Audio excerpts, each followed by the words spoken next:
හරි අද අපි කතා කරන්න යන්නේ 2020 Honda CR-V ගැන. අපි බලමු මෙයාලා මොනවද අලුතෙන් මේකට දීලා තියෙන කියලා. ඇත්තටම මේකේ ගොඩක් වෙනස්කම් කරලා තියෙනවා. මේ වාහනේ trim level කීපයකින් එනවා. LX, EX, එතකොට EXL touring කියලා. අද අපි ප්‍රධාන වශයෙන් කතා කරන්නේ touring එක ගැන. මේක තමයි ගණන් වැඩි මේක. මේ හැම trim level එකම ලීටර 1.5ක turbo charge inline 4 cylinder engine එකක් තමයි තියෙන්නේ. 600ක RPM එකක් වගේම 190ක හෝස් පවර් එකක් මේ එන්ජින් එකට දෙන්න පුළුවන්. ඒ වගේම නිව්ටන් 240ක විතර වගේ ටෝක් එකක් මේකට දෙන්න පුළුවන්. RPM එක 2000 5000 අතර වගේ. මේකේ තව ඩ්‍රයිවිං මෝඩ්ස් කීපයක් තියෙනවා. ස්පෝර්ට් මෝඩ් එක. ඒක නම් ඔයාලට ෂිෆ්ටර් එකෙන්ම ෂිෆ්ට් කරන්න පුළුවන්. ඒ වගේම ඉකෝ මෝඩ් එක තියෙනවා. ඒකට නම් වෙනම බටන් එකක් තියෙනවා. මේකට 2 wheel drive වගේම all wheel drive මෝඩ් එකක් තියෙනවා. ඒ කියන්නේ Honda all wheel drive එක. ඉන්දන පිරිමස්ම අතින් ගත්තම මේක සාමාන්‍යයෙන් නගර බද ලීටරයට කිලෝමීටර් 12ක් වගේ කරනවා. ඒ වගේම තව හයිවේ එකේදී ලීටරයට කිලෝමීටර් 14ක් වගේ කරනවා. ඒ හැබැයි 2 wheel drive එකේදී. එතකොට all wheel drive එකේදී නගර බද කිලෝමීටර් 11ක් වගේ කරනවා ලීටරයට. හයිවේ එකේදී කිලෝමීටර් 13ක් වගේ තමයි කරන්නේ. ඒක ගොඩක් ඉන්ධන ඉතුරු කරනවා. ඒකේ performance වලට ටිකක් බලපානවා. නමුත් ඒ කියන්නේ ක්ලයිමේට් කන්ට්‍රෝල් එකට වගේ එහෙම පොඩ්ඩක් බලපානවා. එතකොට ස්පෝර්ට් මෝඩ් එකේදී ඔයගොල්ලන්ට හොඳ පවර් එකක් දෙනවා. ඒ කියන්නේ එකට දැනෙන විදිහේ පවර් එකේ වෙනසක් තියෙනවා. ස්පීඩ් එක වගේම බ්‍රේකින් කියන්නේ වැදගත් දෙයක්. මේකේ ඉස්සරහා අඟල් 11.1ක ෆ්‍රන්ට් ඩිස්ක් එකක් තියෙනවා. පිටිපස්සේ අඟල් 10.2ක සොලිඩ් ඩිස්ක් එකක් තියෙනවා. ඒවත් එක්ක මේ වාහනේ හොඳ ස්ටොපින් පවර් එකක් තියෙනවා. සස්පෙන්ෂන් ගැන බැලුවොත් එහෙම ඉස්සරහා තියෙනවා McPherson Struck suspension. පිටිපස්සේ multi link double wishbone suspension. ඒවගේ මේක ස්ටීරින් වීල් එක ගත්තොත් ටිකක් බර ඒ කියන්නේ අතර දැනෙන ගානේ බරක් තියෙනවා. අනිත් SUV වල වගේ නිකන් ලූස් ගතියක් දැනෙන්නේ නැහැ. බර කිව්වම මේක කරදරකාරී බරක් නෙමෙයි. ඇත්තටම ඩ්‍රයිව් කරද්දී ඇඟට වාහනේ දැනෙන්න ගානේ බරක් තියෙනවා. නිකන් ලූස් ගතිය නැති එක තමයි තියෙන්නේ. ඇතුළේදී එළිය අනවශ්‍ය ශබ්ද කියන්නේ noises වගේ දේවල් ඇහෙනවා ගොඩක් අඩුයි. ඒ වගේම පිටිපස්සේ ග්ලාස් එකෙන් හොඳට එළිය පේනවා. ඒක හොඳ view එකක් තියෙනවා. ඔයගොල්ලන් පිටිපස්ස බලා ගන්න පුළුවන් කිසි ප්‍රශ්නයක් නැතුව. අපි එක්ස්ටීරියර් එක ගැන කතා කරොත් එහෙම මේක පොඩි වෙනස්කම් ටිකක් කරලා තියෙනවා කලින් එකට වගේලා. Honda badge එක දෙපැත්තේ තිබ්බ මහත chrome bar එක මේ පාර කළු කරලා තියෙනවා. තව ඉස්සරහ බම්පර් එකේ සිල්වර් trim line එකක් යනවා. ඒක fog light එක වට වෙන විදිහට වගේ. ඒ ප්‍රධාන වෙනස්කම් දෙකට අමතරව LED auto on off headlight දෙකක් තියෙනවා. අනිත් මොඩල්ස් වලට නම් එන්නේ multi refractive halogen headlights. ඒ වගේම මේකේ LED daytime running lights තියෙනවා. කොහොමද touring එකේ පොඩි වෙනස්කම් වගේක් තියෙනවා අනිත් මොඩල්ස් වලට වඩා headlight වල. අප මේකේ සයිස් එක එහෙම නැත්නම් විශාලත්වය ගැන කතා කරොත් අඩි 15.2ක් වෙනවා. උස අඩි 5.5ක් වෙනවා. පළල අඩි 6ක් වගේ තමයි තියෙන්නේ. ග්‍රවුන්ඩ් ක්ලියරන්ස් එක ගත්තොත් අඟල් 8.2ක් වගේ තියෙනවා ඉස්සරහත්. එතකොට වහල ගත්තම රූෆ් රේල්ස් එහෙම ස්ටෑන්ඩඩ් එනවා සිල්වර් කලර් එකෙන්. සිල්වර් කලර් එක පොඩ්ඩක් මැච් වෙන ගතියක් තියෙනවා. මේකේ අනිත් කොටසත් සිල්වර් කලර් එකකින් තියෙන හින්දා. තව පිටිපස්සේ privacy glasses එනවා. හැබැයි ඒ එන්නේ EX එකේ ඉඳන් උඩේ වලට. ඒ කියන්නේ LX එකට privacy glass ස්ටෑන්ඩඩ් එන්නේ නැහැ. ඒ වගේම Chrome Windows Surrounds එනවා ස්ටෑන්ඩඩ්ම. සයිඩ් මිරර්ස් ගත්තම LX එකේ එන්නේ black side mirrors. EX එකේ ඉඳන් උඩට එන්නේ body color heated power adjustable side mirrors. ඒ වගේම integrated turn signal උත් එක්ක තමයි මේ side mirror එක එන්නේ.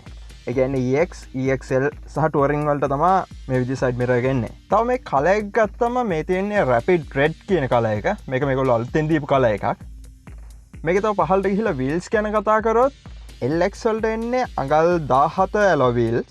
එතකොට EX එකට එන්නේ අඟල් 18 alloy wheels. මේ touring model එකේ තියෙන්නේ අඟල් 19 alloy wheel. EX වලට කිව්වම EX, EXL කියන දෙකටම එන්නේ අඟල් 18. ඒ වගේම මේකේ side skirt ගැන බැලුවොත් එහෙම ඔයගොල්ලන් දැක්කන්න පුළුවන් chrome line එකක් යනවා windows surrounding වල වගේම. අපි අප උඩට ගියාම ඔයගොල්ලන්ට බලා ගන්න පුළුවන් shark fin එකක් තියෙනවා පිටිපස්සේ මැද හරියට වෙන්න. ඒ වගේම spoiler එකක් තියෙනවා integrated braking light එක. තව රිය වයිපර් එකකුත් තියෙනවා මේකේ පිටිපස්සේ වින්ඩෝ එකට. එයාලා අර ඉස්සරහින් අයින් කරපු බැජ් එක වටේ තියෙන chrome bar එක පිටිපස්සට දාලා තියෙනවා. exhaust outlet තියෙනවා. මේක trim level එකෙන් level එකට වෙනස් වෙනවා. මේකේ තියෙන chrome tip එකත් එක්ක dual exhaust outlet. අපි බලමු මේකේ exhaust කොහොමද වැඩ කරන්නේ සද්දේ කොයි වගේද කියලා.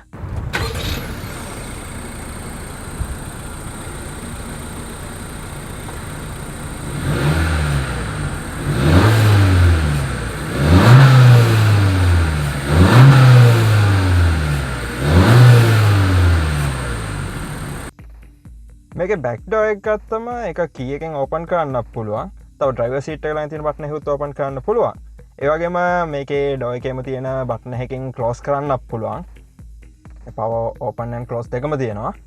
ටුවරින් එක ගත්තම ටුවරින් එක හැන් ්‍රී ඕපන් න් ලෝස් දෙකම තියෙන පිටිපස බම්පගේ ඇට පොඩ්ඩක් කකුල දැම්මන දොර අරින්නක් පුලාව වහන්නක් පුලාවගේ අතේ මොනහරි බඩු එක්කොලමෙක් වගේ ඉන්නවන මේ ඇත්තටම ගොඩක් පහසුවක් වෙනවා කොමරි මේක ඔපන් කරාට පස්ස ලීටර් දාහකට වැඩි ඉඩක් වාලාට තියෙන පිටිපස්සේ මේක පිටිපස්සේ සීට් පෙලි ඉස්සරහට නවන්න පුළුවන් මේ කාගෝ ඒරියායකට ලයිට්ස් තියෙනවා වගේම EX එකෙන් උඩට මේක දිගාරින්න පුළුවන් කාගෝ කවයකුත් වෙනවා කාගෝ ඒරියාවකට ඔයාලට ස්පෙයා ටයර් එකක් තියෙනවා ඒ වගේම එතන ගොඩක් තව ඉඩ තියෙනවා ඔයාලට අවශ්‍ය නම් ටයර් ඉන්ෆ්ලේටර් එකක් වුණත් එතන ගෙනියන්න පුළුවන් අපොඩක් ඇතුළට ගිහිල්ලා පිටිපස්ස ලෙග් රූම් එක ගැන බැලුවොත් එතන ඉඩ තියෙනවා අඟල් 44ක් විතර වගේ තියෙනවා ඒක ඇත්තටම හොඳටම ප්‍රමාණවත් සුව පහසු ගමනකට තව පිටිපස්ස පැසෙන්ජර් සීට් එකකට කප් හෝල්ඩර් එකක් තියෙනවා ඒ වගේ ආම්රෙස්ට් එකක් තියෙනවා ඒ ආම්රෙස්ට් එකේම තමයි කප් හෝල්ඩර්ස් තියෙන්නේ ඒ වගේම තව පිටිපස්සටත් වෙනම එයා වෙන්ට් එකක් එහෙමත් තියෙනවා ඒ කියන්නේ AC එක එන්න කරා මේක ඉස්සරහට ගියාම ටෝරින් එකේ පවර් ඇඩ්ජස්ටබල් සීට්ස් තියෙනවා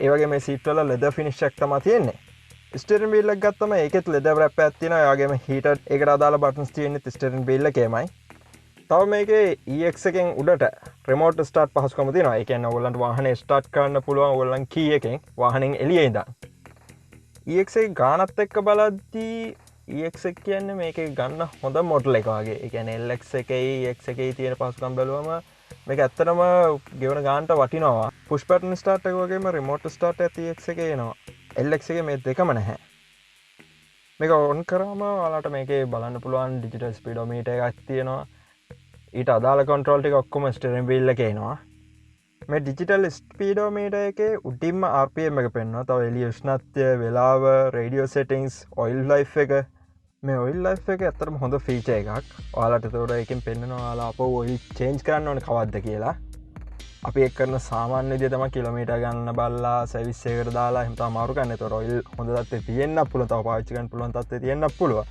නමුත් අපි ඒක මාරු කරනවා.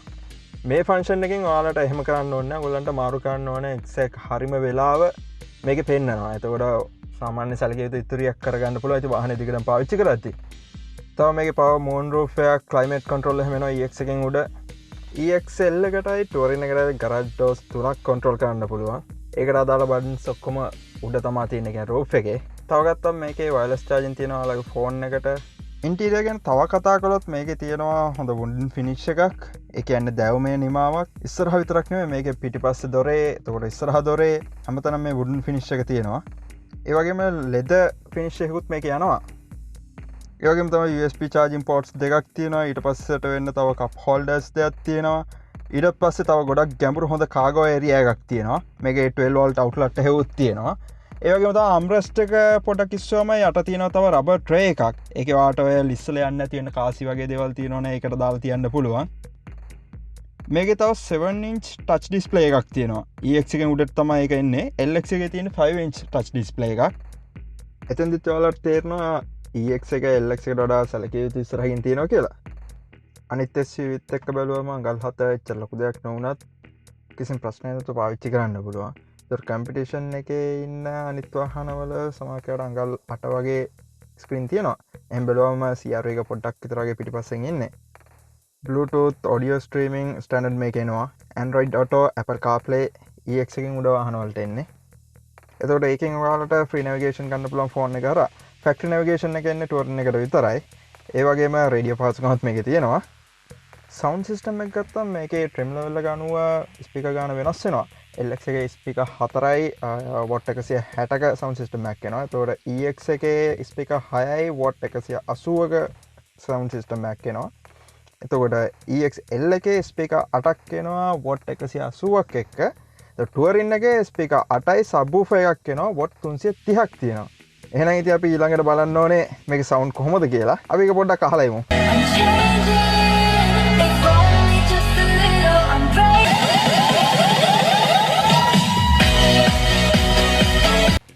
ඇත්තට මේ ගොඩක් හොඳයි. ටුවරින් එකේ සවුන්ඩ් සිස්ටම් එක සුපිරි. මේකේ ඩිස්ප්ලේ එක ගත්තම තව තියෙනවා මේකේ multi angle rear view camera එකක්. ඒ කියන්නේ ඔයාලට ඇන්ගල්ස් කිහිපයකින්ම පිටිපස්ස බලා ගන්න පුළුවන්. ඒකත් සේෆ්ටි ෆීචර් එකක්. සේෆ්ටි එක ගැන තව කතා කළොත් මේක IIHS top safety fix වල තියෙන වාහනයක්. ඒක ඇත්තටම හොඳ දෙයක්. තව මේකේ airbags එනවා ස්ටෑන්ඩඩ්. පිටිපස්සේ child door lock එකක් තියෙනවා. wheels වලට ගියාම tire pressure monitoring system එකක් එනවා. තවත්තම හොන්ඩ සෙන්සිං එකන්නේ කොලිෂන් වෝනින් වර්ග 4ක් මේක තියෙනවා උදාහරණයක් වශයෙන් ඔයාලා ලේන් එක මාරු කරනවා නම් පාරෙන් පිට යනවා වගේ දේවල් මේක ඩිටෙක්ට් කරගන්න පුළුවන් EX එකෙන් උඩ තව වෙනවා බ්ලයින්ඩ් ස්පොට් මොනිටරින් සිස්ටම් එකක් ඉතින් ප්‍රධාන වශයෙන් ওই ටික තමයි මේ වාහනේ ගැන කතා කරන්න තියෙන්නේ තවත් වීඩියෝ එකකින් හමු වෙන බලාපොරොත්තු වෙන්න සමු ගන්න